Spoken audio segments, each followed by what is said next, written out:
हरियाणा के ऊर्जा परिवहन एवं श्रम मंत्री श्री अनिल विज ने कहा कि हरियाणा का बजट अब की बार सभी वर्गों की राय लेकर बनाया गया है और ये सर्वांगीण विकास का बजट होगा। बजट को तैयार करने के लिए सभी वर्गों के लोग तथा सभी विधायकों से बात की गई, तो उम्मीद है कि इस बार के बजट में सभी को सम्मिलित किया जाएगा। श्री विज आज मीडिया कर्मियों द्वारा हरियाणा के बजट को प्रस्तुत किए जाने को लेकर पूछे गए सवाल के जवाब में अपनी प्रतिक्रिया दे रहे थे। वहीं मुस्लिम पर्सनल लॉ ने वक्फ बिल के खिलाफ प्रदर्शन किया के संबंध में पूछे गए सवाल के जवाब में कैबिनेट मंत्री अनिल विज ने कहा कि प्रजातंत्र में प्रदर्शन करने का सबको अधिकार है, लेकिन वक्फ बोर्ड एक्ट में जो चेंज किए जा रहे हैं वो सबसे विचार करके ही किए जा रहे हैं और सभी लोग उससे खुश नहीं हो पाते, जबकि प्रजातंत्र में सब कुछ विचार विमर्श करके किया जाता है। इधर पश्चिम बंगाल में हिंदू मंदिर में मूर्ति की तोड़फोड़ के बाद वहां कानून व्यवस्था बिगड़ने का मामला सामने आया है, जिसे लेकर कैबिनेट मंत्री अनिल विज ने ममता बनर्जी को योगी जी से ट्यूशन लेने की नसीहत देते हुए कहा कि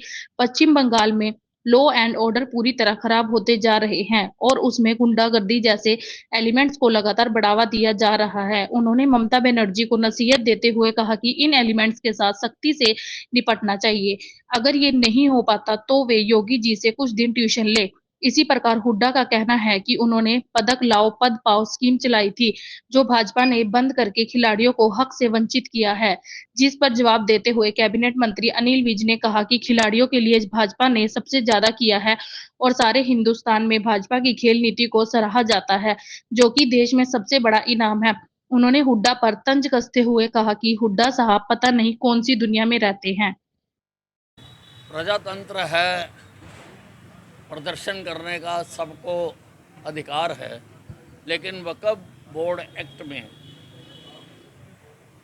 जो तब्दीलियां की जा रही हैं वो सबसे विचार विमर्श करके ही की जा रही हैं और सबके भले के लिए ही की जा रही हैं। उसमें सभी का ओपिनियन लिया गया, उसके लिए बाकायदा लोकसभा ने कमेटी बनाई थी और उसमें काफ़ी लंबे समय तक विचार हुआ है। वो सारे लोग कभी कई बार नहीं भी सहमत होते हैं, लेकिन प्रजातंत्र में प्रजातांत्रिक तरीके से ही सारी कार्रवाइयाँ की जाती हैं।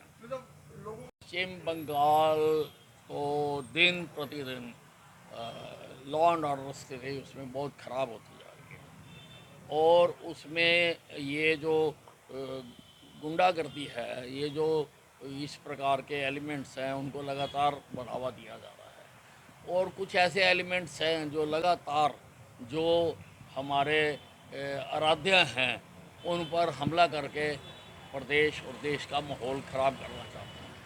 तो मैं तो यही कहूँगा ममता जी से कि उनको ऐसे एलिमेंट्स के साथ सख्ती से निपटना चाहिए और अगर उनको नहीं आता है तो कुछ दिन के लिए योगी जी से ट्यूशन रख लें। खिलाड़ियों के लिए हमारी सरकार ने सबसे ज़्यादा किया है और सारे हिंदुस्तान में जो हमारी नीति है, खेल नीति है, उसको सराहा जाता है। हम सबसे ज़्यादा इनाम देते हैं। ओलंपिक में गोल्ड मेडल लाने वाले को हम 6 करोड़ रुपए देते हैं, सिल्वर लाने वाले को 4 करोड़ देते हैं, ब्रॉन्ज लाने वाले को 2.5 करोड़ देते हैं। ये देश में सबसे बड़ा इनाम है, सबसे बड़ा इनाम। हुड्डा साहब पता नहीं कौन सी दुनिया में रहते हैं। ये तो संगठन इसके बारे में विचार करता है, मैं उसके बारे में कुछ कहने के लिए कॉम्पिटेंट नहीं हूँ। जो संगठन विचार करेगा हम तो उसी को सलूट कर देते हैं। सर्वांगीण विकास का बजट होगा और इस बार बजट पेश करने से पहले सारे वर्गों से जा कर बातचीत की गई है कि वो क्या चाहते हैं, क्या एक्सपेक्ट करते हैं। सारे विधायकों से भी बातचीत की गई है, तो मुझे उम्मीद है कि उन सारों को उसमें सम्मिलित किया जाए। दास्ताने हरियाणा न्यूज अब उपलब्ध है 1100 प्लस डिजिटल केबल नेटवर्क पर and Android based DTH smart set top box, सभी ओटीटी प्लेटफॉर्म। 24 लाइव देखिए हमारे सभी सोशल मीडिया पेजेस पर। अधिक जानकारी के लिए विजिट करें www.dastaneharyana.in पर।